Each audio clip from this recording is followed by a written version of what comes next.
What's the deal? Season 3, episode 10 of the Pouring Up and Talking Shit podcast. It's your boy Flacco Flame. Nate Dogg and Jeezy couldn't be here today. They got some stuff going on, work and his dad's birthday or something like that. Father-in-law's birthday or something like that. Hey man, we got some special guests in the building today. We put it together kind of quick and it's going good already. Go ahead and introduce yourselves, man. I'm Carmen Martinez. I am a fashion model and mental health advocate. I'm Corte. Everybody calls me Cali for short. I am also a mental health advocate. Nice. And IFBB Pro Men's Physique. Nice. Pro and World Traveler. Yeah, I know. We were talking about that. That's awesome, man. You get to experience that, man. Traveling the world and getting to do what doing what you love doing. You know what I mean? Taking care of yourself. You know That's what I mean? it, man. Nothing like it. Nothing like it. Traveling around the world, being able to experience different cultures, foods, people, sceneries. Oh yeah, for sure. Man, I tell people all the time, get your passport. Get your passport and see what's out there, man. There's nothing like it. So how long have you been doing the like your physique? How long have you been working on your physique, or has it been part of your life? Part of the whole. You know what? He was very skinny when I met him. He didn't have any pumps. Look, there's always a hater in the room. Look, we actually met, or I started competing from TJ. Yeah, TJ dared me. He was like, there was the hugest competition in Texas. He was like, I bet you won't do it. I was like, you gonna do it? He was like, yeah, if you do it. I was like, shit, let's do it. We were both trainers, so I'm like, I'll get myself ready. You get yourself ready. Let's do it. Yeah. So the show was coming up. We were about to do it, and he was like, look, man, I got to back out. I'm not going to do it, man. Oh, man. Why? What was his excuse? He just, I guess nerves. Oh, yeah. Going and doing something new. Never tried before. Sure, being in front of all those people. Right. We didn't know nothing, bro. Yeah, we were in backstage. Like, this is how I didn't know anything. I had the wrong kind of shorts. Oh, what you have on? Some basketball, some hooping shorts? Type stuff. You know what I mean? We were supposed to have some board shorts. I had the wrong shorts. I was backstage with Tam, and we were back. So you're supposed to get oiled up. So like really pop on the stage. Yeah. They had Pam spray. They had Pam spray in spray? their backpack. Like we back there, like they like, who got the Pam spray? Who got the Pam? Like spraying each other with Pam, trying to get that shine, that gleam. Like we didn't know nothing. Legit Pam spray for Pam spray, bro. Man, like it was hilarious. Expediter came back there and were like, put that Pam spray up. People slip on the floor, we'll kick y'all out if you don't put it up. So we didn't know. We were like, shit, we didn't know. All right. He was like, you can get oil back over there in the corner. I was like, yeah, cool. She's looking for the oil. It was just a whole learning bacon process. All day. Yeah, so that's how we met in the training world. He was competing, and then I competed for nice. She did good. 4 years. So he became my trainer like a year after. So I literally would see this man like every morning, 5-6 days a week. How did you like training? How long were you training for that for? I'm kind of moody in the morning, so I used to he's very strict and but what I liked about him, he was very motivating and very just positive. Like every time I'm like, man, I can't do this. He's like, man, never say never, and just do it. And after a while, that's a good trainer to have. Yeah. So we kind of positive man over here, and we became friends. And I think during those training sessions, we would always have like these little powwow sessions of just sharing whatever, talking about if I was struggling with something, and we just became friends. That's how it always happens. You know what I mean? Once you're around somebody so much, you feel comfortable. You know what I mean? And you feel like, okay, I can open up. If I'm seeing you every morning, you know what I mean? You're seeing the bad, you know what I mean? My attitude and shit. So I mean that's a good thing. How long have you been training for? So I started. That was back in 2014. 2014. Okay. Yeah. Before then, I wasn't lifting anyways. I was just doing calisthenics. So I was like bar star, pull-up king, push-ups and stuff like that. Yeah. Dang, that's crazy. And you just took it to the next level. I started lifting weights, just wanting to shape my body a certain way. And like I said, after that dare, he backed out. I did the show, and I placed in the top 5. Oh, okay. Not knowing anything, I was like, damn, I wonder how far I can go with this. It's my first show I placed. Yeah. So to transform my body in like 3-4 months, it was pretty That's amazing. dope, man. That's nice. I mean? So that's nice. It made me a little bit more hungry to see how far I can really get with it. I mean, you pushed her to do you know what I mean? Do her own competitions. 4 of them, you say? For 4 years you did it? I did quite a lot, but it was 4 years. Yeah, 2013 to 2017. Because both of y'all, you know, you guys look like you stay fit. You know what I mean? You stay active. You know what I mean? So that's always a positive thing too. You guys are preaching the, you know, health and wellness. So you got to look right. You know what I mean? Baby. You got to look right. You know what I mean? You can't come out there and just all bullshit. You know what I'm saying? Right. So that's, you know, I think after we became friends and stuff, and you know, he knows that we've both been really mental health advocates. You know, I met so many people in the bodybuilding world and just, you know, in the fitness world in general, just how they overcame different struggles or how they just kind of shared, just open up. And I thought that was like a beautiful thing. And so, you know, June being Men's Health Month, we wanted to really embrace just, you know, like you're saying, the physical body, the mind connection, you know, you really need both. Yeah, because when you sent me the actual flyer when we're talking on Instagram, I didn't even know it was mental health, you know, men's health month, you know what I mean? So I looked it up and I did my, you know, my research and everything. And I thought it was just about health, you know what I mean? But it's about, you know, it's about getting yourself checked up.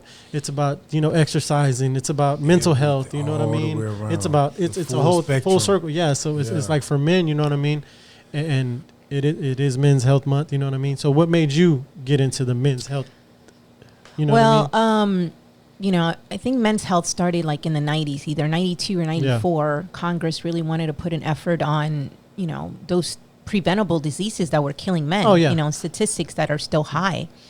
So I started this show in 2019, really out of memory, just giving awareness to suicide prevention. That was the original idea of the show. Yeah. I was just, you know, worked well. And then last year we did it again. And I said, you know, people were just talking, and I was like, you know what? It's in June. It's basically a kickoff to the summer. What are the positive things that are good for your mental health around the summer? And then I was like, you know what? It's Men's Health Month. So let's focus on that. Yeah. So I really, you know, and I've you know, he's one of my really good friends. I have a lot of guy friends that, you know, them knowing that I'm a mental health advocate throughout the years will always reach out to me. Mm-hmm. And I'm like, man, I'm not a professional, but I've learned this and that. Yeah. And so I said, you know what, let me highlight more the need for men, because I feel that that's a stigma behind men can't share their feelings, or you know, strong men can't, you know, express themselves. And, you know, throughout bodybuilding and competing, a lot of them would just share personal stuff. And I was like, you know what, let's talk about this. Yeah, that's the thing about it. Like me and Callie were talking about it earlier. You know, we were all talking about it, but like when we were younger, our parents, you know what I mean, like from a Latino home, you know what I mean? They'd be like, you need to stop crying, go outside, do whatever, you know what I mean? We talk about this a lot, man, because it's a big part of our lives now, because now I opened up to it, you know what I mean? And I've experienced it in my family, of course. And it's crazy when you start digging deep, you know what I mean? It's like, God, like I can't believe I can't believe you were thinking like stuff like this, you know what I mean? And then you're like, it's all in your mind when you were younger, and then now you're like, man, this is wild, you know what I mean? But it goes back to how you were raised and just culturally. I mean, I'm Latina myself, and, you know, even my mom, now looking back, and I've been a mental health advocate for many years now, and I just always listen to professionals, and I'm like, man, they had it tough. The way they raised us really was the way they were raised, and they just didn't know any better. So one thing that I've learned, it's really the importance of just having a healthy and honest conversation and really open up and being vulnerable, which is really tough. Yeah, for sure. But once you do that and you share it, people are like, oh man, I was going through this, or you know, my brother was doing this, or my boyfriend was doing this. And so I think that's the main key that I always tell people: just reach out, talk to somebody, and for sure.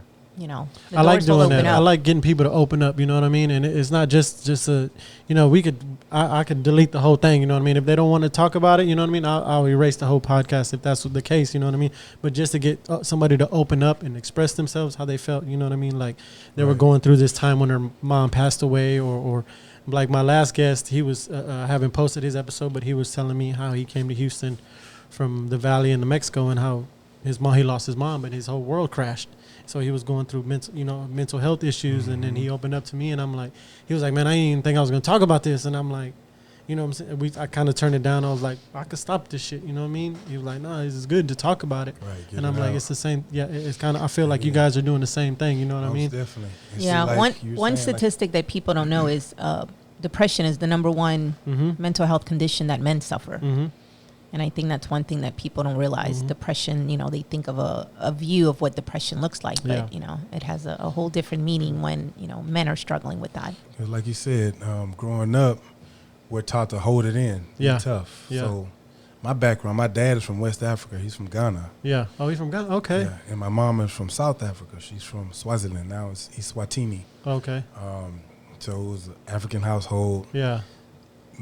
A man in that type of environment, like my father, they rule with an iron fist. Okay. I believe it, bro. With an iron it's hard fist. over there. Bro, everything is education. Yeah.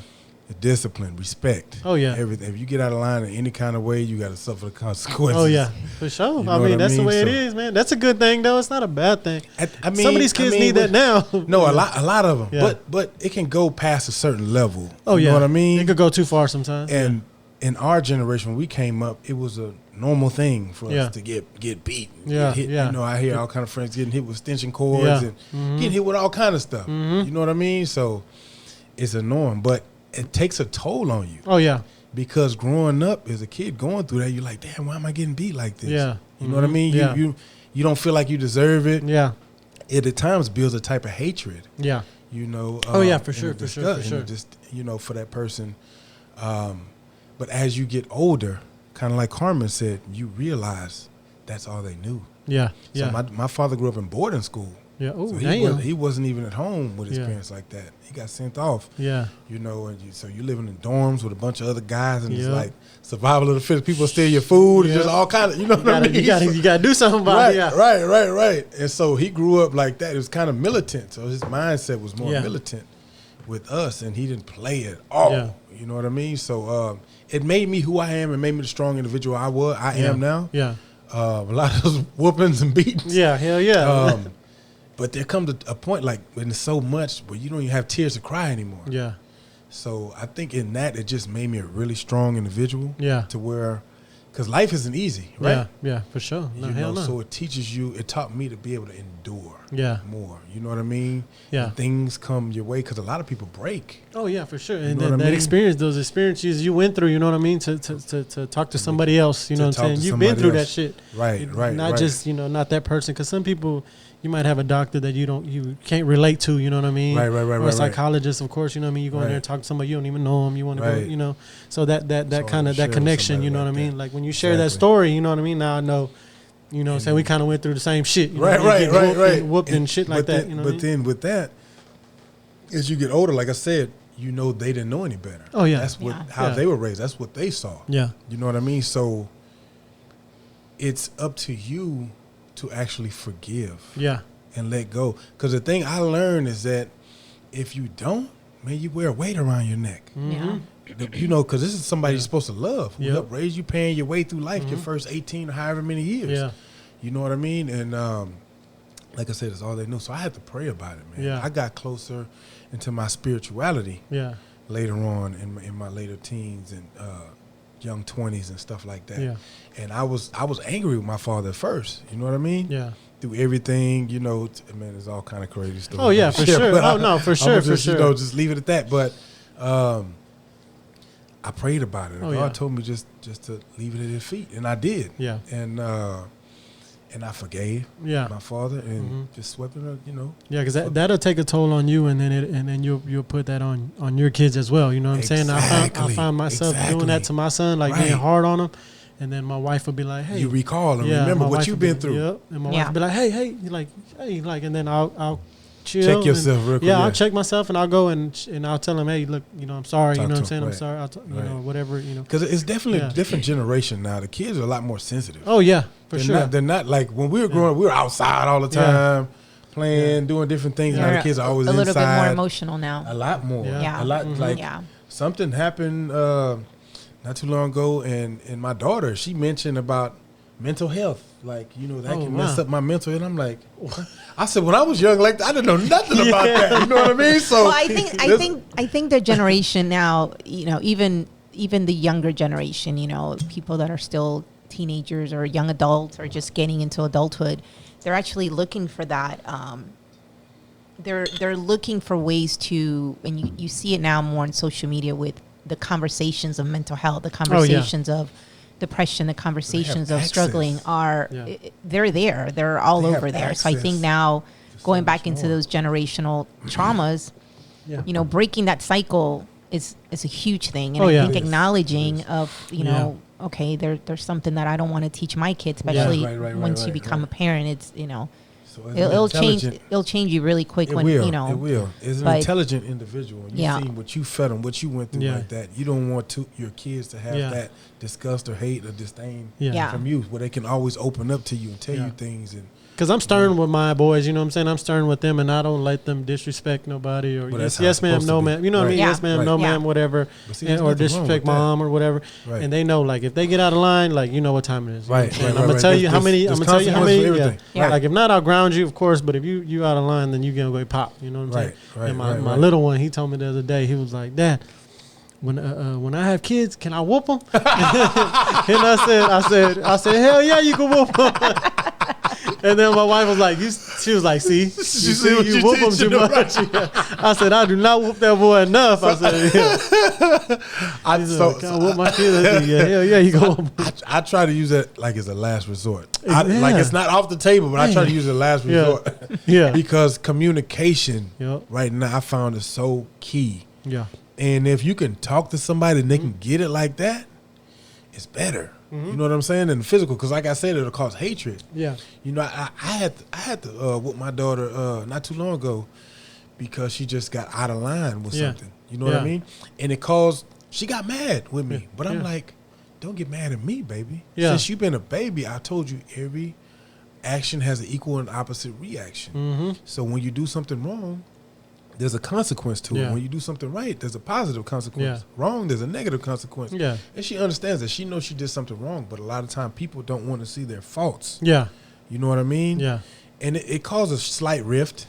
It caused a slight rift between us because she was mad that I whooped her or whatever. But at the same time, we can't allow our kids just to be running wild and doing any type of thing in this world, man, because man, I see some of these kids cussing their parents out, hitting their parents. They run wild. What? That we don't do that type of stuff in a minority household. I still don't do that to my dad. That just ain't gonna happen. You know you're gonna be at risk for death. If you try to hit your mama or dad or something like that. Like, hey, my dad still be like, hey, like when my sister get out of line, he be like, hey, like. Come, you know what I mean? You know what time it is. I brought you in this world, boy. I take you out. That time it is. I brought you in this world. I take you out. Yeah, you just look at you like. Right. My mama pull out her chancla. That's right. That shoot the special. I'll fucking throw this thing at you, boy. You gonna run into the wall or something. Now, I mean, like we said, you know what I mean? It's different now. You know what I mean? Of course, you know, some people spank their kids, some people ground their kids. I feel like both of them are to me. You know what I mean? Those are my options. Because I'm stern, like, hey, my boys, don't do this, don't do that, don't do that. But my boys, I'm hard on them. Like I want them to be, you want to be my daughter, like, I'm kind of lenient on her, you know what I'm saying? And it's a girl, you know what I'm saying? And, you know, like you say, that's the last resort, you know what I mean? That's the last resort you want to do is spank them, you know what I'm saying? The reason why men are like that with the boys is because you don't want your son to be that soft kid. That soft boy that's getting bullied, getting punked. You know, the people are handling any kind of way. That, you know, when life takes its twists and turns, that he's breaking down. He's ready for it. He's ready for it. You're getting him ready. This is the training ground. Those first 18 years. I think you said a good point on having that conversation. Because I feel that's one thing that I always advocate to is the importance on communication and really the delivery. For sure. But also, like for me, I went through some struggles and stuff, and I always tell people how important therapy is. And I think that's something that men are starting to really acknowledge, because that's something that would be like, you know, men just don't go to therapy or talk to a professional. But I think that's one thing. Even it makes you feel weak. Like it's a sign of weakness. It's a stigma of the it is. It is because when like we were talking about with my wife, you know what I mean, and she got, you know, she was trying to find a therapist, and we were going through, and I was at first I was still like a non-believer, you know, like you don't need that, you know what I mean, like just we can talk toughen up, you know what I mean, toughen up. And she was like, no, you know what I mean, and then I started listening. I started googling and listening to podcasts about it, and just listening to YouTube and different stuff. And I was like, you know what I'm saying? That, I mean, that might be good for you. You know what I mean? It's an option. And it helped. You know what I mean? Yeah, I always tell people it's part of healing. Yeah. I think that's kind of, you know, I think it's definitely, you know, a view of, you know, inner thinking of like, okay, where is this stemming from? Yeah. Right. Yeah. And like you're saying, you know, I think all of us in this table probably got beat up by your family. Yeah. You know? Oh, and I love my dad now, by the way. I don't know if I said that. I love my pops. Like, we get along real well. But you start feeling that resentment of like, you know, why is this happening? But that's, you know, that's all you need. But, you know, nowadays it's, you know, it's a lot of different generational kind of upbringing. But yeah, for sure. But you appreciate now parents being that strict, you know, and the reason for that's that. what I was saying. I thank him now. Like, hey, I'm glad you were like that with me. You know what I mean? Because I could have steered all kind of different ways and fucked up in life, but I chose the right way. You know what I mean? And I chose the right woman, and I chose, you know, she got me on track, and we stayed on track together. So, you know what I'm saying? That's dope. So what got you into the whole mental health? You know what I mean? what was it that pulled you in? Unfortunately, I had a friend that died by suicide in 2011. Oh my God, it's 10 years or 11 years ago. Yeah. And honestly, after that experience, I mean, it took me probably 3 years to even mention the word suicide. Like I could not say that word. Now it's... Was it like a best friend or... Yeah, she was like a sister to me. So that was like the first time that I'm like, you know, understanding or trying to figure out like mental illness or, of course, suicide and just deep struggles. And so I wanted to learn more about it. And I was at a health fair, just walking around, I think 3 years after, and I found one of an organization that focuses on mental illness and advocacy on that and bringing awareness and education. I was like, wow, there's actually a huge nonprofit organization nationally that focuses on mental illness. I had no clue. Yeah. So I just started volunteering. I volunteered for, that's cool. You know, 6-7 years, like a long time, and just really kind of, how can I educate myself to really share that story of what we went through? Yeah. Because, you know, it goes back to stigma and goes back to, you know, when she was diagnosed, she was afraid to let anyone know. Like she was like, you know, people are going to treat me differently. And then after her passing, I was just like studying more. And I was like, you know what, if I can help share her story or save a life. Was she by my experience? So did they put her on like medications and stuff? Yeah. She was African American, so there was, you know, I think the Black and Latino community definitely have a lot of stigma with just mental health and mental illnesses in general. But what I learned about it, it's really, you know, it's different mental illnesses. It's really a chemical imbalance. You know? For sure. And understanding really how to help someone that's in need, and it's really understanding kind of that background.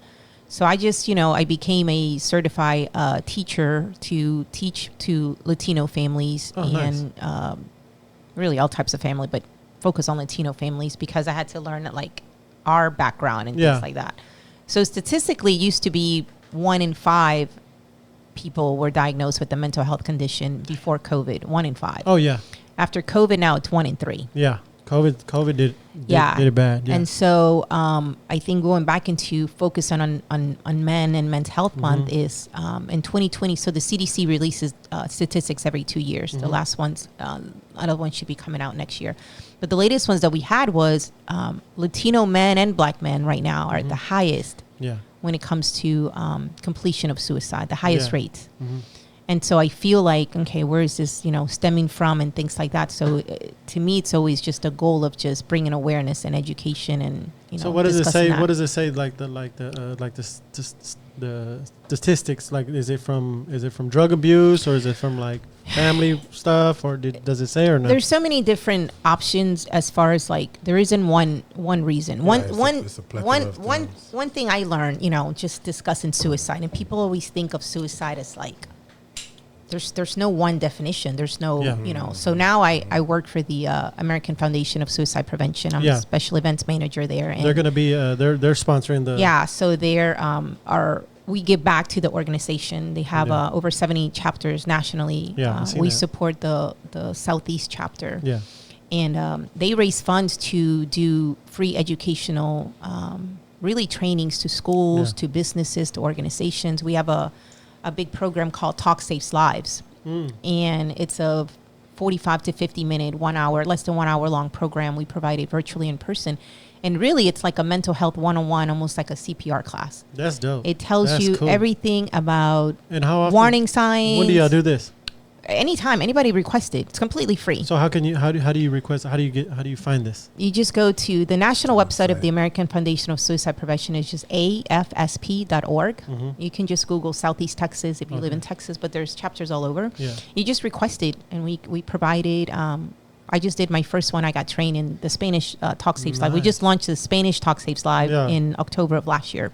Nice. And I mean, I was shocked myself too, going through the training as far as the cultural background, the stigma behind it, the machismo of like, you know, men not really sharing being weak and, you know, that masculinity that, but it's really eye-opening once you go through it. Yeah, for sure. That's crazy. I mean, that's awesome too that you guys have that though. You know what I mean? And you could, I mean, if they reach out, you guys can do it whenever. Yep, whenever. That's cool. Yeah, we have. So somebody's on standby waiting to talk. Yeah. So our organization is based on volunteers. We have amazing volunteers that either they have been affected by suicide themselves, or they just are passionate about advocating on, you know, suicide prevention. And so our volunteers really draw our organization all across, and they're there. They're trained. They're you know, they volunteer their time just doing this for the community. Awesome. So yeah, it's really exciting. That's awesome for sure, man. That's cool. I didn't even know. See, we're getting into this. That's crazy. I didn't know you did that. There's a program also. We also give back to the young community right now. The young community and the LGBTQ community is really in need. So we provide another program.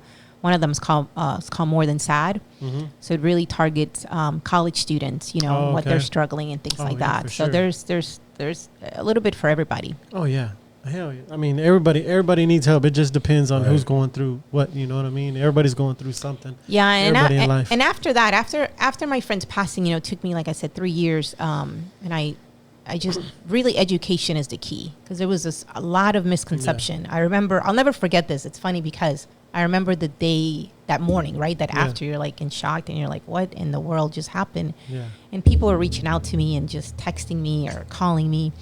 But one individual made a post on Facebook, and I'll never forget that comment, because I was like, what? And the post was just something like, yeah, I just heard, you know, such and such passed away, and how can you be so selfish? Like, here's people dying, and you know, and she just went on this rant, like this little paragraph. And I read it and I was like, what? And at that moment, I didn't understand it. Yeah. But that's one of the stigmas that people think when someone dies by suicide, that it's a selfish act. Yeah. And that's you hear that a lot. By far the least, you know, correct. Like, you know, and that's incorrect. Yeah. Incorrect. Right. Yeah. So, but it's weird how that kind of embedded in my mind that day after that someone could write that. So I'm gonna send you some podcasts I'll DM them to you. Like, I mean, they got some cool stories about mental health and everything like that, and you were talking about it right now, but it just made me think about those, especially like the CDC and the stats and everything like that. I just listened to one today that just dropped yesterday with Joe Rogan, if you can listen to it, but it's really good. It's really, really good.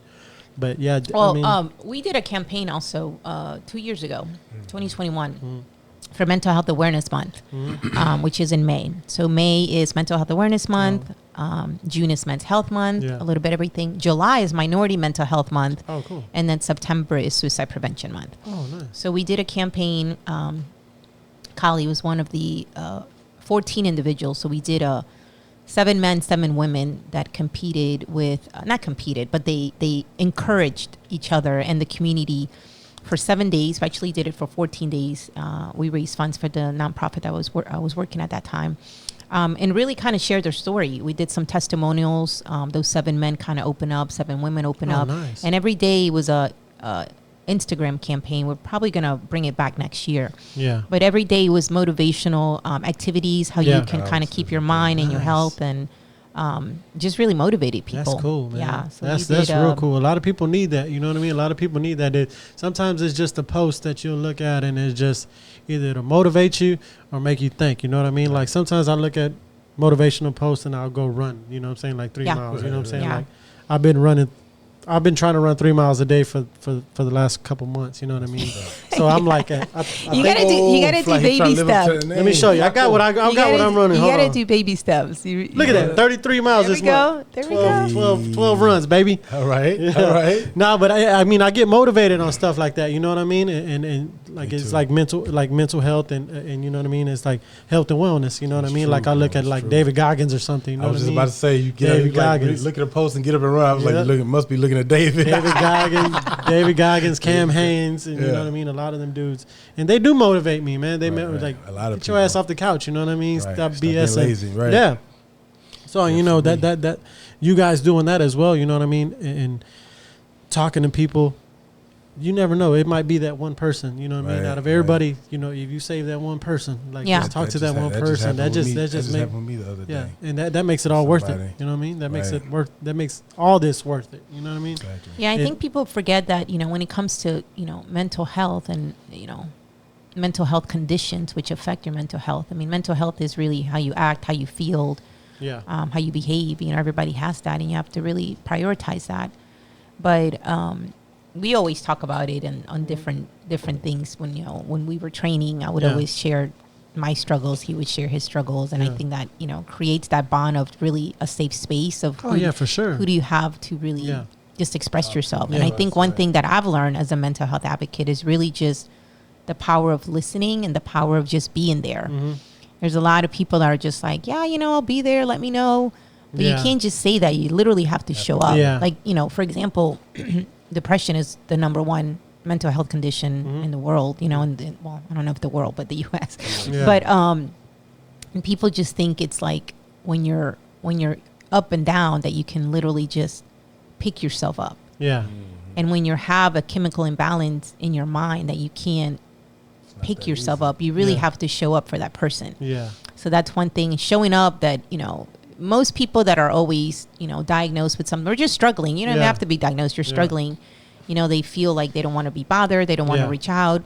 So you have to take that initiative to just really just show up. Yeah. And show up could be like, you know, if you know where that person's live, like show up, hey, let's go for a walk. Yeah. If you notice someone that's not, you know, eating and they're losing weight or they're overweight or things that are kind of different, like, you know, buy them a meal, you know, you can send them a meal online or, you know, take things off their plate. Hey, I see you're struggling with something. What can I do to help you? And I think that's one thing that I've kind of appreciated over the years, you know, those individuals that really just show up and continue showing up. Oh, that's nice. Yeah, that's nice for sure. Yeah, to have them, especially to have somebody like you know what I mean? You guys, mental health advocates as well, you know what I mean? To have y'all in the corner, you know, in that corner, even though you know, you could be training, you know, for some bodybuilding competition and somebody comes and they might just be the skinniest person you've ever seen, but you can motivate them to be like, hey, let's get it. You know what I mean? I mean, that's an emotional like mindset, so just to even see, my thing is kind of different. So my walking and way into mental health came in through the streets. Yeah. You know, because growing up, I was in the streets. I guess like what was going on in the household. My dad at times kind of pushed me away. Yeah. And then he'd always be working. He was a provider for sure, like without a doubt. So I was just always out, I guess, trying to seek that attention I would have rather got from my father, you know. Yeah. And outside is nothing really good. Yeah, outside, ain't nothing outside. After 10 o'clock, ain't nothing good outside. Right. All the hustlers and players and pimps and all kind of stuff like that, you know. So I was always outside. Yeah. And I was learning from them, you know, in the streets. Messing around, I started hustling. Yeah, you know, got in a little trouble. So I guess that's kind of when I got closer into my spirituality. Yeah, and realized that, you know, like I said about my father. Yeah, that's how he was raised. Yeah, forgave him. You know, we made amends, and our lives got better. Yeah, my life got better because I realized I had an issue. Yeah, a lot of time we don't realize we have issues. We all have issues. We all got issues. You know what I mean? Yeah. So being in the streets, hustling, trying to get fast cash and all that stuff is an addiction. Oh yeah. You know what I mean? Mm-hmm. So you can't stop something if you don't think there's a problem or an issue. Yeah. You know what I mean? You think you're doing the right thing. You think you're doing the damn thing. Helping people. Yeah. You think you're helping people, right? Serving in a different way, man. Right. So once I came to, you know what I mean, and realized I wanted to help people a different way. Yeah. You know what I mean? And that's when I got into the health and fitness. Yeah. And started training and coaching people. Yeah. You know, having my own business. Yeah. And I actually went to school. I went to U of H. I graduated from U of H. a supply chain management degree, entrepreneurship, marketing. I was supposed to be in the oil and gas field. Yeah. And I told my mom when I graduated, I was like, Mom, I don't know about sitting at a desk, doing procurement, doing contracts, doing analytics, helping someone's bottom line in a company, trying to, get richer. I was like, I paid my whole way through school coaching and training people. Yeah. I said, I love this. I want to continue helping people. She was like, baby, look, as long as it can provide your way for you and your daughter, do it. You know what I mean? If that's what you love, do it. So I kept doing it, and I just kept getting better and better and better. You know what I mean? Because I was helping people with diabetes. Yeah, for sure. High blood pressure, hypertension. Yeah. Just all kind of different illnesses, obesity. Yeah. Because one of the statistics is 60% of men are overweight and obese. And 60%. Damn, that's a lot. It's a high. And 350,000 men die every year from cardiovascular disease. Damn. Yeah, man. So, like, the health aspect is so important. And I feel like the bodybuilding and the cardiovascular, like you saying, getting up and running, doing different things, staying strong. Yeah. You know what I mean? Trying to stay healthy helped me mentally to separate myself from what I was addicted to. In the streets, doing all that stuff. It helped me to separate myself. I became healthier. I think I was on the obese side too back then. I became healthier. Yeah.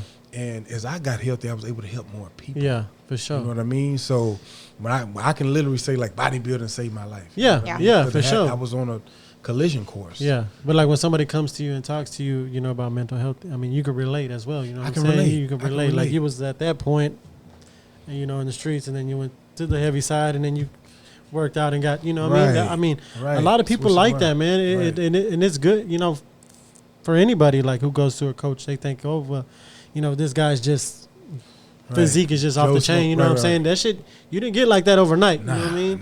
It takes a long time. So some people don't, and some trainers be like, let's just do this, do that. But if you talk to them and get them right, get their mindset right at first, you know what I mean? And like you said, you guys kind of motivate them as well. I've been through that shit. That's what it's all about, because everybody's going through something. When I find out, when I train people, it's always between me and that person, whatever. But everybody goes through something. Oh yeah.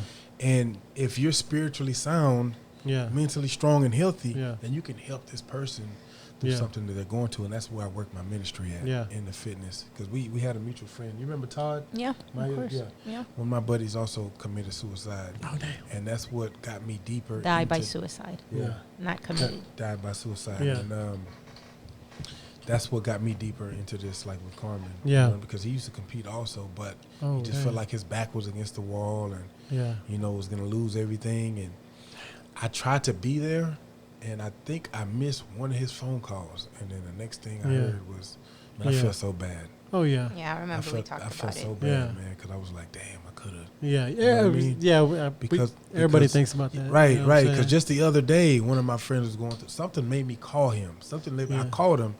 He was like, bro, I'm about to take myself out. You know what I mean? And I was just like, we just started talking. I started talking to him. I was listening. I listened for a while. Oh, yeah. He had a lot to get out. Like Carmen said, you got to be a great listener. Yeah.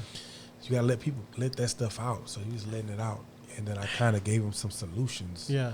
We prayed on the phone and all this stuff. And he was like, dog, you made me realize I'm important. You know what I mean? The people need me. I got responsibilities out here I have to uphold. Yeah. I can't do that. Damn, that's crazy. Like, man, I feel good now, man. I feel so much better. I'm going to get up and do the things you said that you mentioned I wrote down to do and this and that. And, man, it makes you feel good. So going back to that, I was looking for a statistics right now. Going back to that is the highest rate based on the CDC right now, the latest statistics was in 2020 were the highest amongst person age 85 or older, followed by the age of 75 to 84 when it comes to suicide rates in the older generation. Really? So when I heard the story about Todd, because he competed, he was older? Older guy, yeah. Older guy. And this happened years ago. But, statistically, people don't even realize, the rates and the possibility on that generation that's older. Yeah, for sure. So that's definitely, that's definitely something that I feel, going back into what you're saying is, I think the important thing I always preach about is really education on really what to say. Because at that moment, you're just like, what do you say, you know? Yeah. So there's a lot of information online, especially on our website at afsp.org. It's broken down into how to help someone. So when you hear someone that's struggling, what do you say? What not to say? I always tell people, research what not to say, because that's number one key. Yeah. But also how to help someone, how to help yourself. Right now, we were one of the organizations that helped launched 988, which launched last year. Yeah, I seen that. In July. So 988 is a national 24 hours a day, 7 days a week crisis hotline. Yeah. I've called it myself too to really learn. You know, I've had a lot of male friends. So can you call it to get educated on it? Yep, you can call 988. Wow. It's crisis, but it's also just to talk to someone. They're trained professionals. Right now, when they launched 988, I think the calls went up by like 30 or 40%. You know, like in the last year. But now it's a funding issue. You know, we just went to the Capitol in April to talk to congressmen to really kind of advocate on you know, laws that are being passed that really support mental health and mental health advocacy. So when it comes to 988, you have to, you know, get trained people to staff it now that they're short on staffing that on a national level because of the increase that people need help. But you can just call it. It's anonymous. You don't have to leave your personal information. There's trained professionals there. I called it when I had a friend that called me, and you know he was struggling, and you know I didn't know what to say. You know? And I was like, hey, let me call because you know I'm not a trained professional. Yeah. But I think when you call it, it also helps you kind of understand different aspects on, you know, I always tell people kind of learn of what to say and what not to say. Yeah. You can also text it in English and Spanish. You can text it. So it's hopefully, you know, they'll continue some funding to really grow that platform that it's really needed. Well, I hope so. I mean, that's good for a lot of people. You know what I mean? Yeah. I mean, even when you look it up, you know what I mean? It gives you all the info you need to know. And then, I think going back to you, it's, you know, talking about, you know, how to handle stress and pressure. You know, it's a lot. Mm-hmm. It's a lot. Going back into that, you know, people think, you know, someone that's struggling is just, you know, you become so overwhelmed and so indulged with just whatever it is, internal pain or just, you know, stress of work, stress from, it could be a combination of things. So I always tell people, I'm like, suicide, the good thing is that it's preventable. You know, people think it's not preventable. Of course, it ain't inevitable, but it's preventable. Yeah. And there's different ways to kind of take those steps to help someone that's in need. Yeah, for sure. Yeah, I believe that a lot. You know, you say that mental health, you know, like all the call the hotline and everything like that. Like my wife did, you know, she did the same thing. You know what I mean? She couldn't get help from me because I didn't know. Yeah. And I wasn't a big, you know, I wasn't listening. You know what I mean? And I was like, you know, don't worry about it.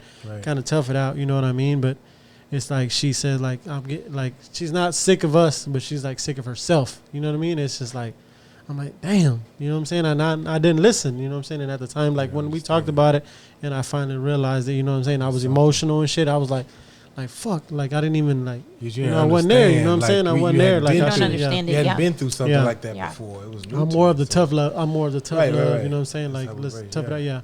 So whenever you do, you know, like you said, I mean that would be, if they got rid of that or get more funding, you know what I mean? That'd be great for a lot of people. I know. You know what I mean? I know. People calling the hotline. Yeah. I mean, unfortunately, Texas is one of the lowest states of funding when it comes to mental health. Going back, one of the lowest states. We're like 47 or 48. We're like at the bottom when it comes to funding.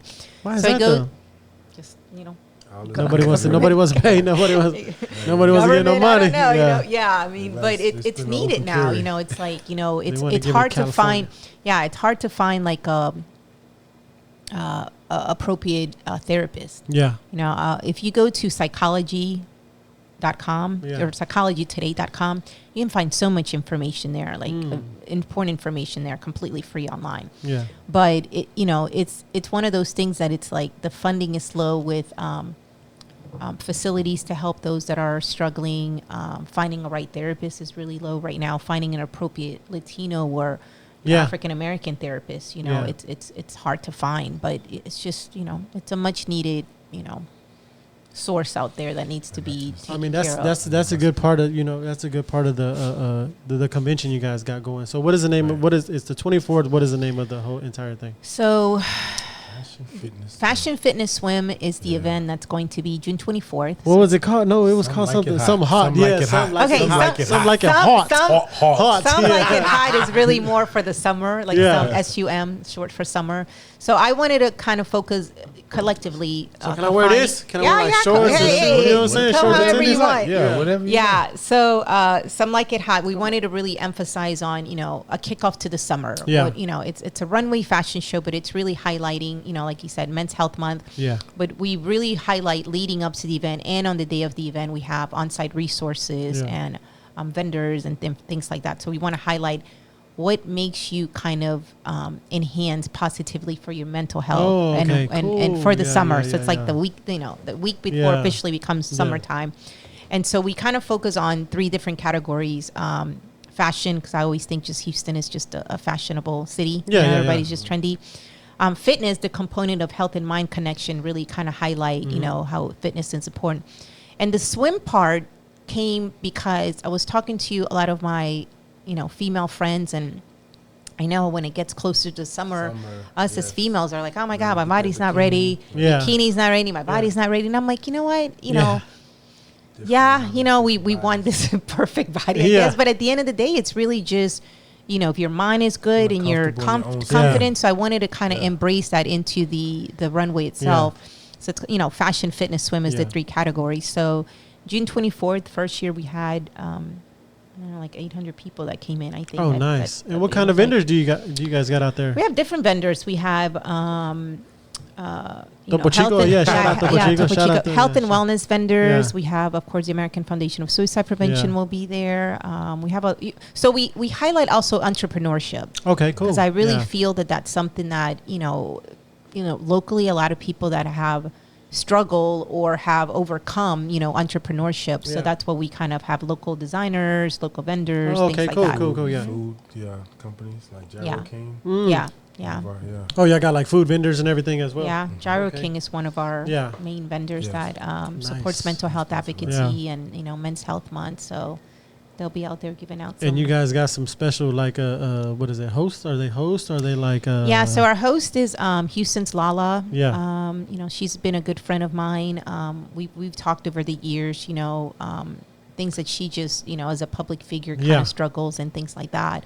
So she's always been a mental health advocate. Yeah, she said she was going to come on here. Yeah, Lala, you said you were going to come a long time ago. That's my good friend. I love her to death. She's always cool, supporting mental health in general. She was our host last year. She'll be our host this year. Yeah, she be going through a lot, man. She be posting that shit. Like people be messing with her on this. Yeah, I'm like, Jesus. Damn. Yeah, I said, come tell me on the podcast. You know when you're in the spotlight, people be for sure gunning for you. Oh, yeah. All the time. Yeah. It's just the nature of the beast. She's good people, man. But unless you know that you're doing something. Yep. If nobody's hating on you, you ain't doing that. But if people hating on you, must be doing something. I think what I appreciate about Lala, and we've been friends, forever, over 10, 15 years, that she's a community, she embraces community efforts and community, leadership when it comes to connecting with the Houston community. So we appreciate that. And then we have Ryan Chase from KRBE, Houston's morning show.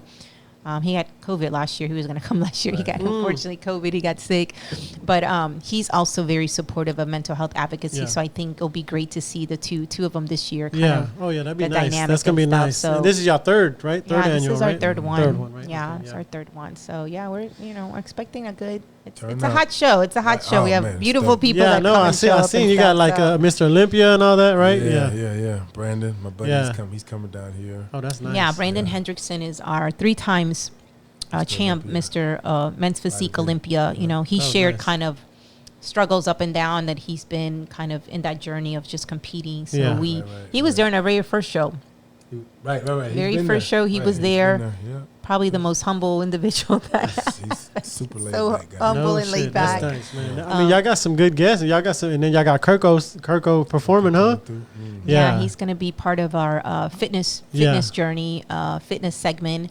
So he's kind of embracing physical activity and just physical health. He's from around this area. Kirko's been though. We all used to hoop together. Yeah, Kirko hoop. Wait, did you go to North Shore? No. We all play in Pearland. Me, okay. Kirko, Gavin, Luckett. Oh, okay. My boy E, Slim will pull up sometime. Red. Yeah. I was saying he went to North Shore. We went to North Shore over here. Okay. Yeah. So he played ball with my brother-in-law. Got you. He'll be performing in the fitness segment. Yeah. You know, the last finale of the fitness segment. That's nice. Stuff.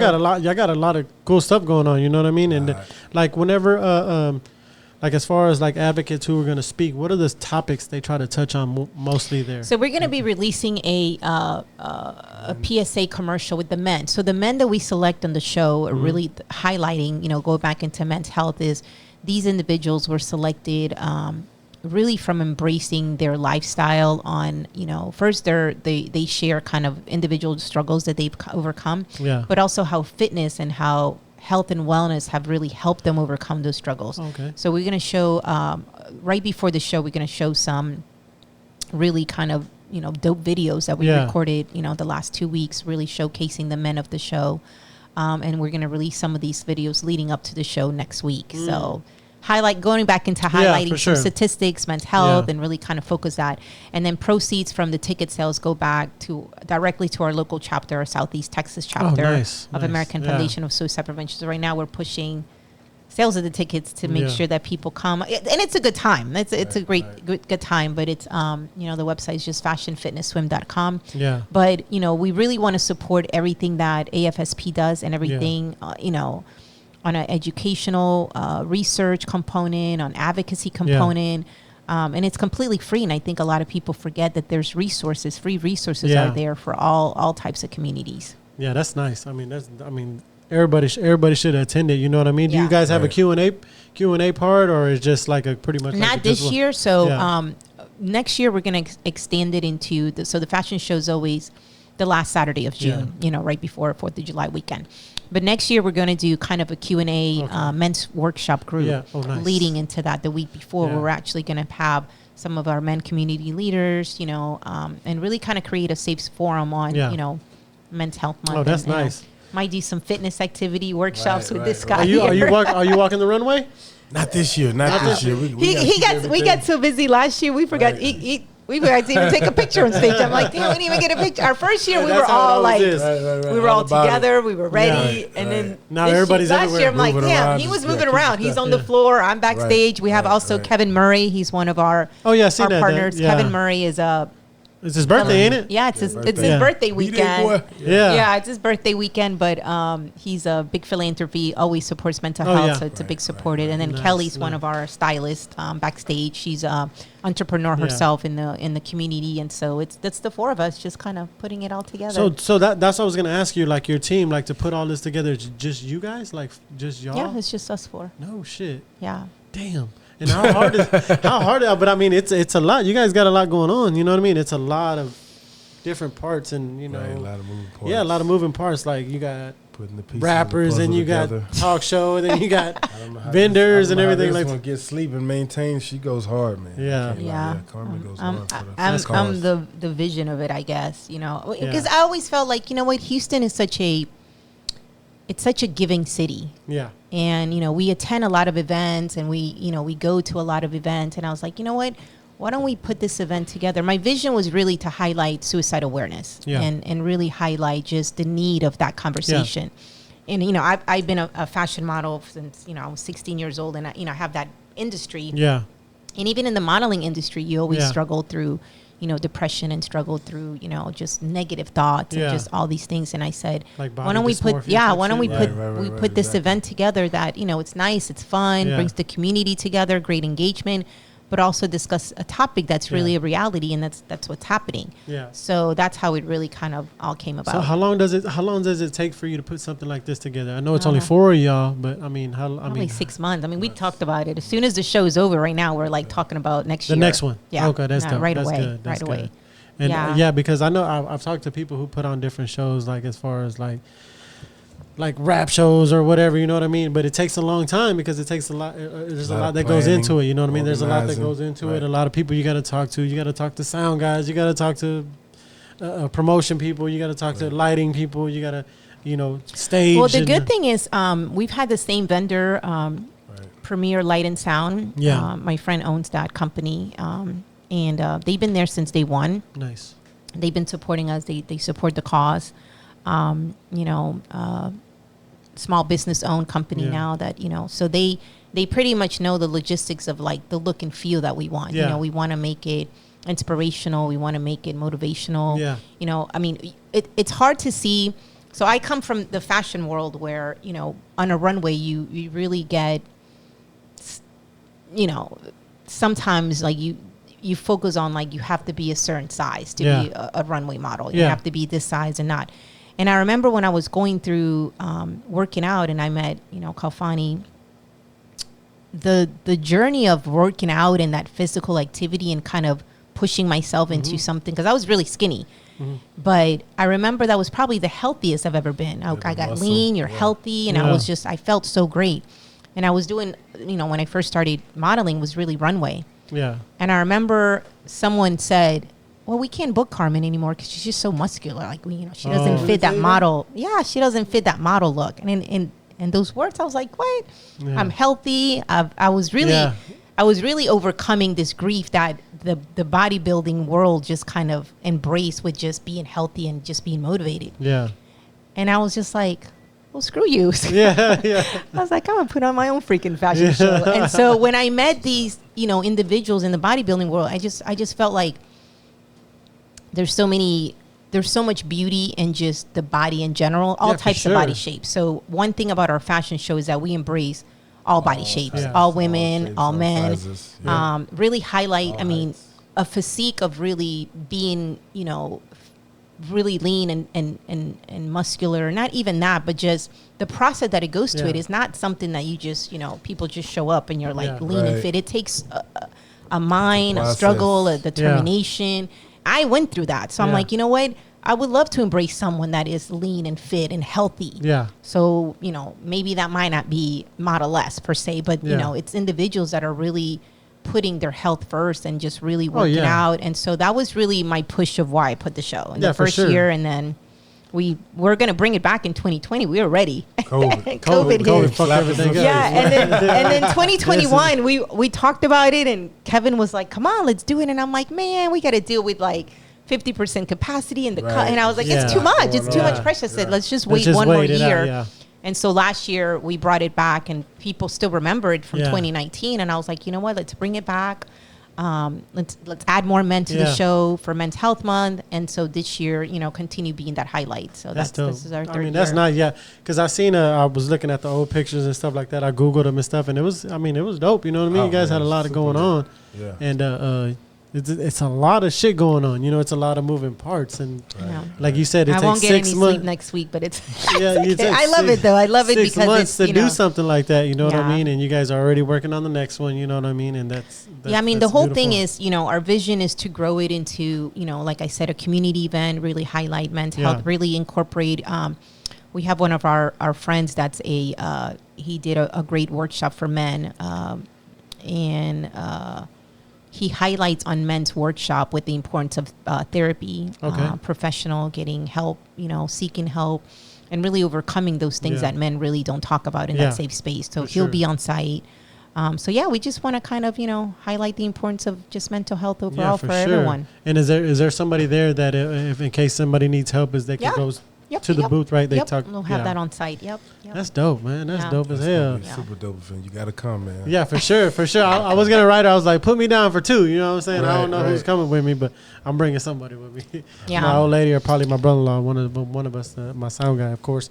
But I mean, after you guys like take, you know, it takes a lot going into it, right? You guys are like probably like stressed out and everything like that. To unwind, like when you unwind and you get everything off of your mind, what do you do? Like, what is your routine as far as like unwinding to get mentally correct in your head? Man, for me, it's usually spiritual, physical. Yeah. Like you say, you get up and go run 3 miles or something like that. Me, I may walk it. Yeah. I may walk on the treadmill 3 miles on the incline or something like that.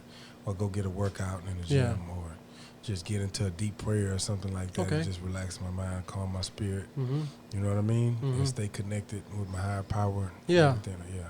Because a lot of people take different routes, of course. You know what I mean? As far as like, you know, what you believe in or who you believe in. Because I don't drink or smoke. You know what I mean? Yeah. So that's good though. Those options off the table. You don't want no beer. I'm a foodie. Yeah. I'll go eat. Oh yeah, feed me. Give him a chocolate cake and he'll eat that. That's a chocolate cake. Damn. She might as well drink that. She threw me under the bus. He's always like, I'm a fat boy at heart. Oh, just because I eat like a table full of food. Yeah, he literally eats like. You burn it easy though. You be working out. I have so much muscle, so like the food just gets disintegrated. Yeah, you can eat all you want like that. Right, damn, that's dope. That's for me, honestly, it's just the importance of connection. Like, I've been knowing you now for many years, so when I'm stressed, in our little group, I just vent, and I just kind of the day of. I remember that first year I was super stressed. It was a lot of people. It was a lot. Well, the first year it was free. Yeah, we just really asked for donations because it was just like we had some great sponsors that year, and really support, and it really was just like we had suicide survivors that actually walked on the show. We had them styled. They shared their story. We had a lot of mental health advocates on site. And so that first year was like a lot going on. It was just like, and I remember I was super stressed, and he was like, I don't know what I said to you. He's like, Carmen, calm down. It's going to be fine. Blah, blah, blah. It's just, because he's very chilled and just like chillax. The whole time it's just chillax, happy mode. And you're running around. And you're like, fuck, I got to do this. I'm like, But so last year was like that too. Last year was just, a different venue and bringing it back and kind of showcasing that. But this year is different because we're going back to the same venue where we had it in 2019. So we're a little bit familiarized with the venue. But I think now for me, my outlet is really now become comfortable into saying, you know what, I need help. We need help. I can't do this alone. Right. Whether it's this event or in general, personally, like I reach out to my friends, go for a walk, and really just having that, vulnerable conversation of just expressing yourself, whatever that may be, and just having that someone to listen. So I think that's very important. So you said next week is going to be hard for you. Like when you get overwhelmed, what are the things that you do to like, calm yourself down or anything like that? Honestly, lately I've been going back into what you were saying, kind of connecting spiritually and kind of having that, and I'm still learning. I'm not at the level that you're at, but it's more of like, take 10-15 minutes a day to just really disconnect, so now I just put my phone on airplane mode, disconnect, listen to some motivational prayers in the morning, and just kind of give That's that time. Hard, man. That's it's hard because my mind is always on the go. I'm always on the go. Saying something right there. That's what I do. Yeah. The first thing in the morning, our mind always tells us, grab your phone, check your email, for sure. see who texts you, check IG, all these things. That's all we do. But if you can leave your phone alone, intentionally leave it alone and be like, let me read a scripture or something like that. Let me pray. Let me listen to some spiritual music and praise and worship. Let me just close my eyes and meditate and do this for about 10 to 20 minutes in the morning. It changes. I'm starting to do that. Spectrum of your day. It changes the whole trajectory. It's the same thing. You wake up and you're on the go and you're like, stop. 5-10 minutes. So now I have little alerts. So what does that cause? That causes your whole day to be in a rush. When you start off like that. But if you wake up a few minutes early and you have that peace. 5-10 minutes. You have a better control of your day and can navigate through it better. And things won't get to you as easily either. My wife does that, man. She does that every morning. She'll listen to prayer and then she'll get in the car and then like when I ride, like sometimes I'll take them to school or whatever. And it's so soothing. Yeah, once you kind of they have it every morning. My wife and my boys and my kids, they have a prayer all the way to school. That's you know what I'm saying? They tell prayer, they say their prayer, whatever they want to pray for. Right. And my son, Covering the your little family. one, he's the wall. Talker. Look, he's the talker. I can tell what I want now. We're going out of town. We're going on a family trip coming up, and he's like, I just want to pray. I hope we don't die in a plane crash on the way. And I'm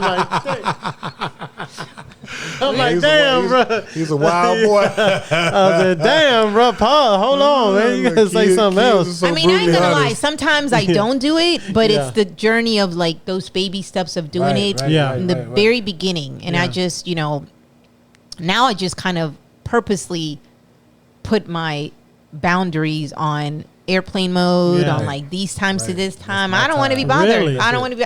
That's hard. That's one thing that I've That's learned hard to in the but last we always year. Need our us time. In the last year, I always tell people set those boundaries. Boundaries is probably something as a mental health advocate and personal. I have set boundaries and just in general, just program it on your phone. We program everything on the phone, and it's like 5-10 minutes. That's not much. No, it's really not much if you think about it. It ain't. People are always saying like, I don't have time. I'm like, schedule the time. Yeah. Make your time. You know, 5 to 10 minutes, then I'll go to 20 minutes. That's it. If that's what you know. That's crazy. Yeah. Because we always say that, man, we don't have time. I don't have time to do that. Yeah, you do have time. You just have to kind of set those. Once you kind of set it, you know, and tell someone. Like one thing that I've learned is, you know, saying no to people, because at first I'm always like, yes, I'll do it. Yeah. And the fact that I'm like, I'm sorry, I appreciate you reaching out or whatever, but you know, I just can't or whatever. You know, just say that and set those boundaries. It's come a long way. That's crazy. That's crazy. I can't, and I need to do that though. I need to put my phone down for 15, 20 minutes. You know, I'm gonna send you an article about setting boundaries. Yeah, you got to do that for us. I'm telling you, it's life changing. It's powerful. Really, it's powerful. It's powerful, man. Because you feel bad, you know. You're always like trying to please people, or you're always trying to, and you always feel like, man, if I say this, I'm gonna, you know. But it all goes to your boundaries and setting time for yourself. Whether you're involved with someone, you're, you know, not involved with someone, just for your own personal growth. Man, that's like that. It's like that in my house because I can't put my phone down. Like I'm always trying to like do something or book somebody or DM somebody or whatever the case may be. And my wife's like, where's my phone at? I'm like, you don't know where your phone's at? Like, I know where my phone's at all the time. You know what I'm saying? Like, she doesn't know. Like, she don't even care. Right. Like, I'm like, and she's more at peace. You know what I mean? I'm like, it's a lifeline, right? Yeah. And I think this weekend, just as we celebrate, you know, Father's Day weekend, just for you guys, is really just, you know, embrace really just the importance of, you know, what you guys bring as men, as individuals, and just sharing that, you know, sharing that vulnerability of just opening up, whatever that may be. I always encourage people to just share that. Yeah. But you know, you guys have it. You know, there's so much expectation when it comes to men. You know, being the leader, the provider, all this, and you have to kind of keep that strong mindset. You know, but we just came out with the new social media shareable on AFSP, and it's like, you know what?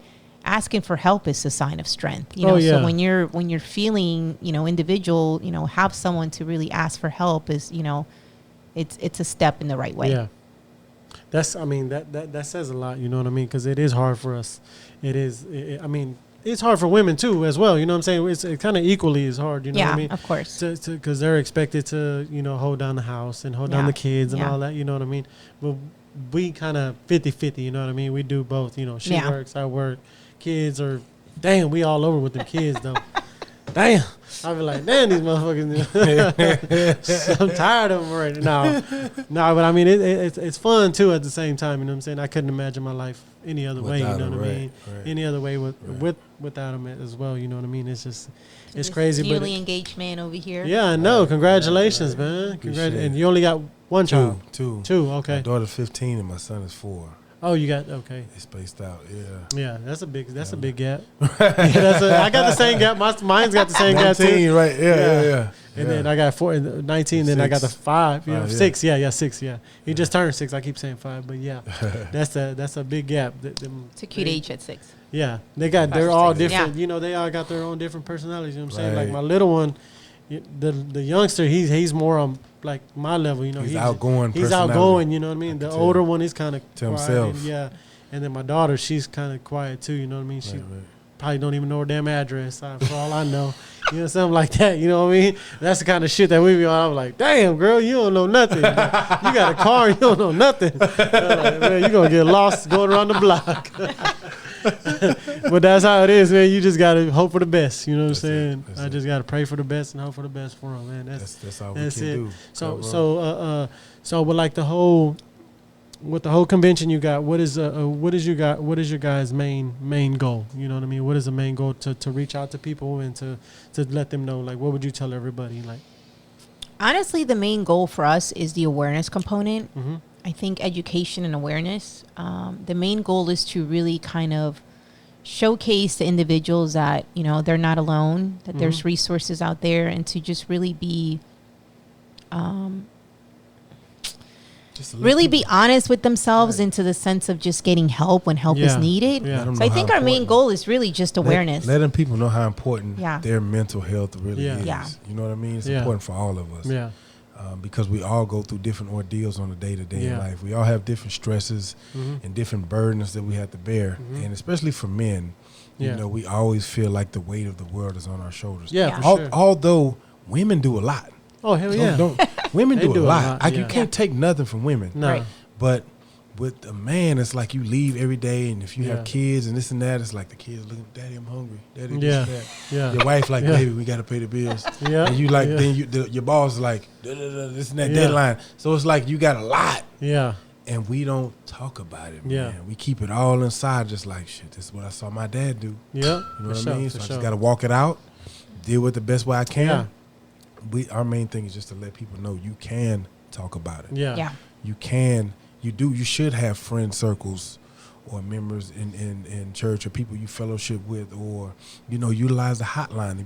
There's hotlines and everything. Yeah. You know what I mean? That you don't have to hold it in anymore. And it doesn't make you weak. Is true. It doesn't make you weak. It doesn't make you soft. Yeah. It doesn't make you any of that. You're stronger for that because you're going to end up being stronger in the long run. Once you know how to truly deal with issues and different things that you may be facing. Man, that is true, man. That hotline. I mean, I didn't even know about it until I started researching. I was like, damn, that's wild. You know what I'm saying? You can call anytime, 24 hours a day, 7 days a week. I seen that. I was like, man, that's crazy. You know what I mean? I mean, that's a beautiful thing. That's positive as hell. Yeah. Right, because even social media, you could put a post on social media and then you'll have like 20 different DMs like, hey, what's going on? You know what I'm saying? What's wrong? Or somebody trying to talk to you, somebody trying to comfort you, you know what I'm saying? Right. But at the same time, you might have somebody saying some stupid shit. Yeah, I think it goes back into the importance of talking. Just talk. Yeah. Don't overthink it. Don't think, you're going to be criticized or stigmatized or anything negative. Just reach out. Yeah. And I think that's really important. Our show kind of brings in, it's a fun show. It's, the runway show is kind of like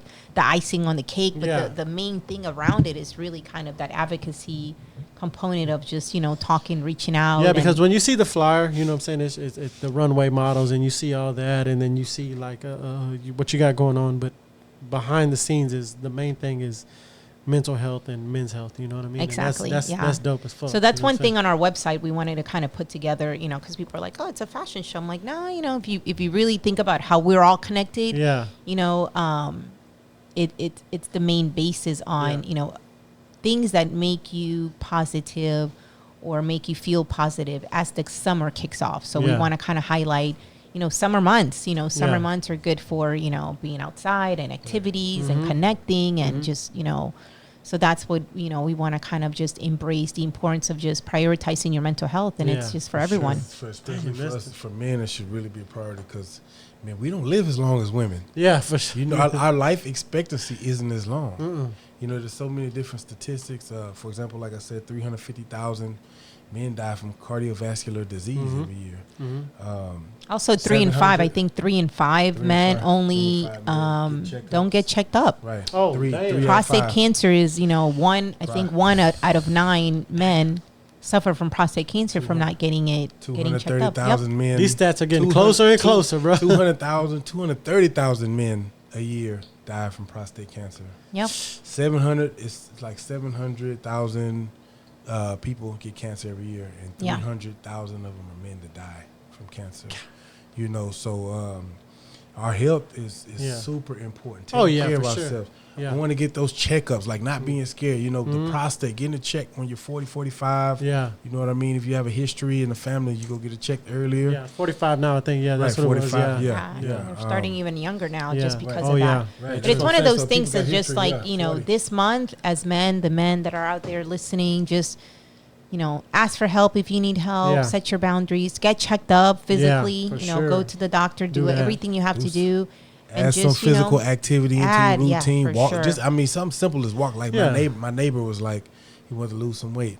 I was like, man, just cut out the sugars, all the sodas you drink. Yeah. And walk every day. So he walks with his wife like 30, 40 minutes a day. And he cut the sodas out.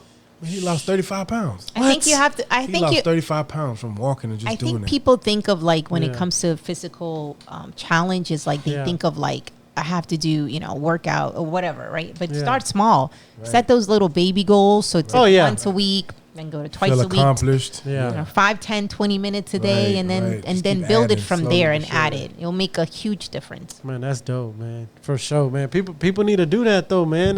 You feel a lot better after you get a workout. One thing you have to do also that I've learned, my friend did this to me last year, is find a Don't say nothing nasty. Don't say nothing nasty. Accountability partner. Oh yeah, for sure. Right. So if you know someone that can just push you and motivate you, I have a friend that she'll be part of the show. She's one of my good friends. She's a chiropractor, and we're gonna work together in doing something as far as how stress is, a part of just your physical imbalance when she gets people that go to the chiropractor that talks about like, my neck hurts, my shoulder hurts, and she's like, it's all about stress and all this and the whole thing. Right. So we're gonna do something later on this year or possibly next year, but it's the same thing of just kind of setting those boundaries of just like, just putting that priority of like physical health first. And she holds you accountable for what?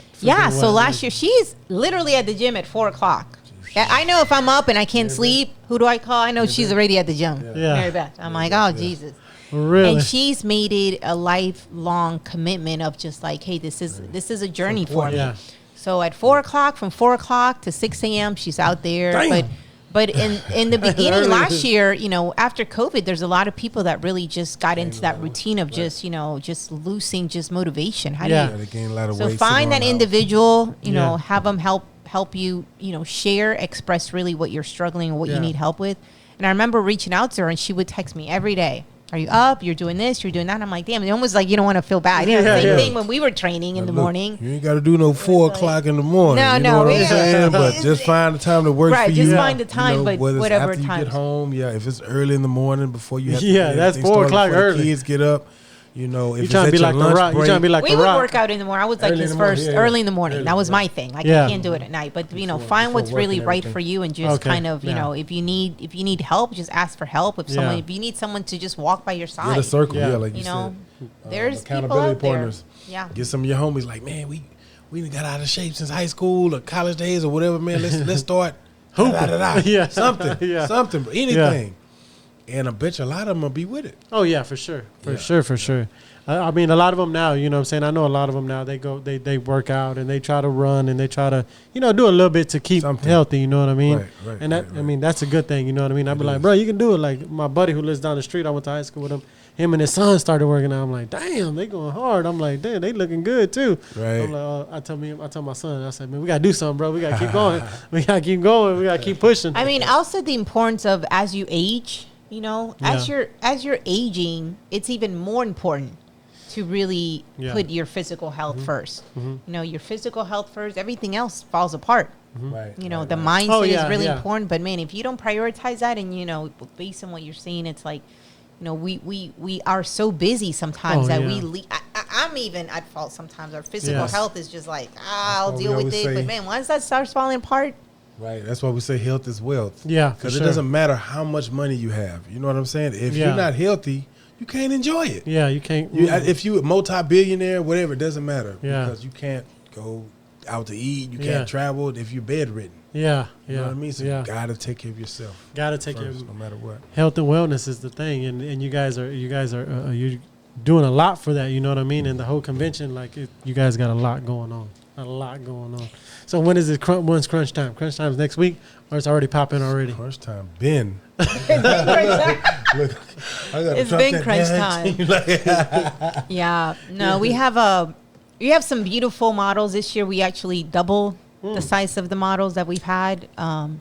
But someone came up with the bright idea of having a casting call. Like, let's just have a casting call. Oh, that was my boy. Yeah. That's the guy thing. Let's go. I come from that world. It's like, man, auditioning, but it worked good to help promote our show. Yeah, we met some amazing people, that probably we would have never met. Yeah. And I remember we had one female that came in, and it was a 2-hour casting call we had back in May, and she walked in and she was like, oh my God, everybody's so pretty. She literally was about to leave. She was so intimidated with like, everybody needs to be fit. I'm like, no, this isn't like a fitness show. It's just really embracing physical health. Yeah. And we ended up picking her. She was beautiful, but it really boiled down to those individuals that really embrace confidence and embrace just mental health and in general. But we have people right now. I had three people this week. Like, I heard about the show next week. How can I be part of it? I'm like, we can't fit any more people. But it's a great thing that people are hearing about really the cause and purpose of the show.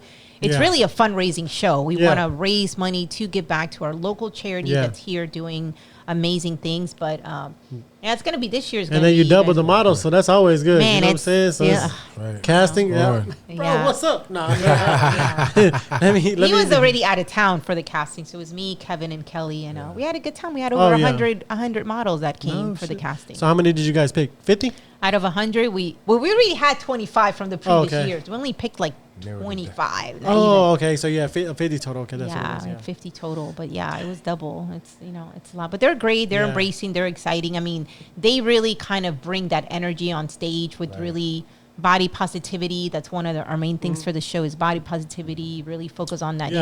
Mind and health body connection. Our bodybuilders that are there, the men on the show that really embrace that, and they've really overcome and struggled, and that they've used physical activity to really help them overcome whatever that may be. So I think that's the main thing where people are like, wait, what's going on with fitness? And it's like, no, there's a purpose of like why we're doing those 3 segments, and the swimwear is like we finished it off with that, and that's like. Everybody's like, oh my God, swimwear, own it. We went with one of our influencers that's on a lifestyle influencer. Her name is Kelly. And I actually did a photo shoot with her years ago. I think during COVID. I think, did you reposted her today? Yeah. Kelly. And I admired her from that shoot. We just connected, and I was like, we're doing a photo shoot together, and then we just connected through social media. But she posted a video last year, early in the year, and it was like, she's a mother, and she embraces just body positivity, and she put the swimsuit on. Yeah. And it was like the whole process of, and she just shared her insecurities and shared her positivity, and I was like, I need you to be part of the show. Yeah, because you're just so wonderful. She's like, oh my God, I'm going to be around models and fitness models. I'm like, no, the fact that you embrace just you, and I admire her just as a woman. And so she messaged me on my way here, and she was like, oh my God, I got to be ready for the show. I'm like, we're going to rehearse. I've done runway for, since I was 16, 17 years old. I was like, tomorrow we're going to do it. I'm going to help you.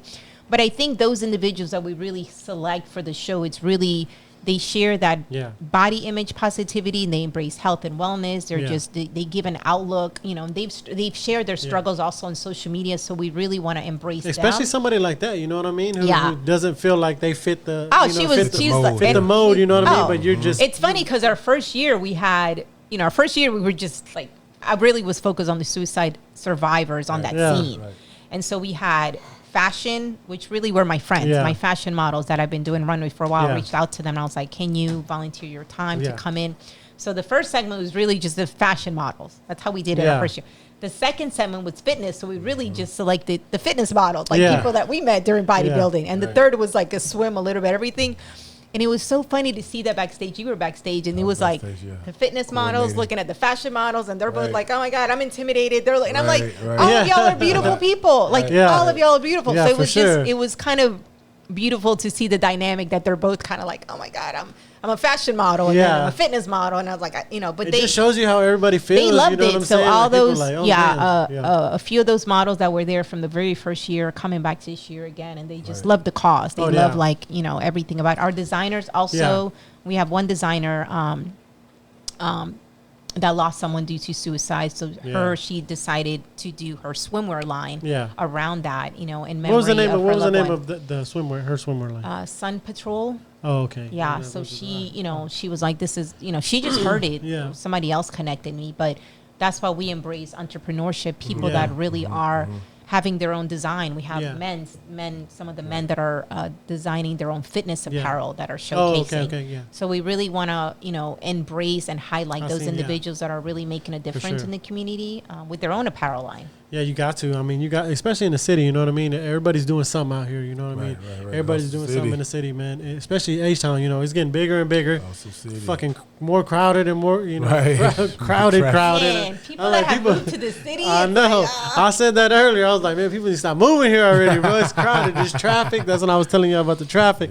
But I mean, everybody has a part to play, you know what I mean? If somebody might, you might bump into somebody, you might change their lives. You know what I'm saying? True. Somebody might go to this event right now and just be like, Somebody might get invited. Well, they don't know, but I have a surprise scene at the end to kind of highlight, the purpose of it. But boom, here it goes. We're not gonna tell y'all about it. We don't even know. You gotta come find out, bro. We ain't telling you. Special guest.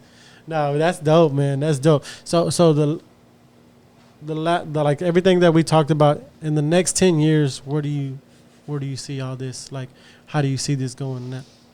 Honestly, as far as the event, my vision for the next 10 years is to really grow it into an event that people can come and embrace their, they come in, get resources, but really grow it into activations throughout the month. Kicking off Men's Health Month, really doing stuff in May, which is Mental Health Awareness Month. And really, we really would love to partner up with local influencers and mental health advocates, and really kind of getting that workshop forum of just, So I'm for sure going to post it, what I'm saying? We're talking about it, and I'm going to continue to but I'm going to for sure post it, you know what I mean? Post more and get this video out before Friday. We're going to get the audio and the video out before Friday. I think our goal is really to break the stigma. I think we want this event to be, a fun event. I think we're all surrounded by attending events, but nobody, it's kind of like, we don't want to talk about mental health and we don't want to talk about suicide. I'm like, well, that's the reality that's happening right now. So let's just embrace it. Let's talk about it. There's free resources. So my goal is to really grow it into that sense of almost like Miami Swim Week, where you have a whole week of activations of like positivity, different things, inclusion, diversity. So we really want to, still kind of highlight those topics that are necessary to talk about.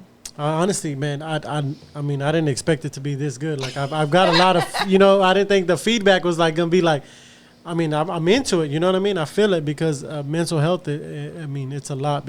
I thought it was more of like a fashion show, of course. But some people might get the same, same vibe when they see the flyer or whatnot. But like if everybody comes out, like I feel like you could make this a lot bigger, Once you get everybody involved. There are not that many events out there that really kind of put the topic of conversation up front. There's not. I don't know any. I haven't heard any. I'm about to say I haven't heard any. You could say not many, but I haven't heard any. You know what I'm saying? And to me, that shit is important. You know what I mean? And I've told y'all like what about my situation, of course. But I'm saying that shit is important, man. It is. Yeah, and I think one thing we embrace really the models of the show because they been reposted and on their own social media. They are, they're advocates themselves. They're part of our world of really our purpose is really bringing that awareness and breaking that stigma on, in a fun entertainment way. Yeah. And you guys are, like you said, you're making it fun. You're making it sexy. You're making it fun for, for the models and for the vendors and for like, food vendors or whoever you have out there, suicide prevention, like, I mean, I'm sure they like reaching out to people as well, Right. The whole event is a mental healthy thing. You know what I mean? Going there, seeing the grown sexiness, eating some food, dancing, conversating with people, getting to know new people, getting to know new material. Yeah, for sure. All kind of different. Oh, yeah. Next go around, we're going to have to go in there, man. Next go around, I'm going to go podcast from there. I want to interview people like as they come off the stage. That would be dope. As they come off the stage. And I've done that like music venues and stuff like that. Like I'll interview the artist as soon as they come off stage. Like, how did you feel? You know what I'm saying? Yeah, like, we actually started last year just very short. We did as people were walking in, we were like, it's summer. The summer's around the corner. We were last year we were doing the hoochie shorts. Ooh, nice. Was the short. So we were like, what's the summer trend happening this year? And then Khalil, you had on them hoochie daddy shorts? So we had Kelly had the hoochie daddy shorts. One of our friends that was there, unfortunately he's in New York this year, but he was the one interviewing people as they were walking, almost like a red carpet vibe. And we were talking about summer and summer trends. So we really focus on the summer trends, and then we go into the topic. Yeah. How would you help, a man in your life, or whether it's your brother, your loved one. Yeah. Whether they're struggling, just kind of give those motivational topics and stuff. And people loved it. We did it a little bit last year. So this year we're bringing it back because people are like, oh my God, I missed the red carpet moment. I was like, man, we did it in that first few hours. So we're going to bring it back this year. And so we're going to just. So next year, that'd be dope. I'll do it. I'll interview people like as soon as they come on. Yeah, for sure. It's always good to feel like as soon as somebody walks in, like, that moment. Yeah, you're feeling that. you feeling like, oh damn, you know what I'm saying? I'm kind of overwhelmed and I'm kind of nervous at the same time. Right. Oh, it just depends. Nervous. Yeah. Right. Carly's good at keeping people motivated backstage. He's out there. He's backstage. He got his shirt off and shit. He was like, damn, bro, put your shirt on. I can say that about him. Is a very positive individual too. Really he seems really sweet and nice, positive guy, man. You know what I mean? Do a prayer before we go on this year. Oh yeah, that'd be dope. That'd be dope, man. That'd be dope. That'd be nice. And we can't wait till the next one. You know what I'm saying? As soon as the next one jumps off, man, we for sure would like to have y'all back in it because it's very informative. You know what I mean? You guys have like your story. You know what I'm saying? Your story alone. You know, I can relate with you. You know what I'm saying? And I didn't know we were gonna get on that level. You know what I mean? And that's the kind of talk. But the honesty is what people want to hear. That's what they want to know. That's what was going to actually work and change. Like I said, you know what I'm saying? This ain't no script. Like we didn't know. I didn't know shit about that. You know what I mean? Right. Of course, you know what I mean? And I appreciate y'all coming on for sure, man. No, thanks for having us. For sure. Yeah, for sure, man. You're gonna is your wifey coming next weekend or she's? No? I'm gonna see if she wants to go with me. I don't know if she's gonna go. Cool. I'll let you know. I'll message you, of course. Okay. And season 3, episode 10 of the Pouring Up and Talking Shit podcast. I appreciate y'all coming, baby. Thank you. Awesome. Peace. Give me a little headset like Tal vez en ti quise encontrar lo que en otra perdí. Tu orgullo no me quiere hablar, entonces vamos a competir. A ver, ey, no me gusta perder. Dime que vamos.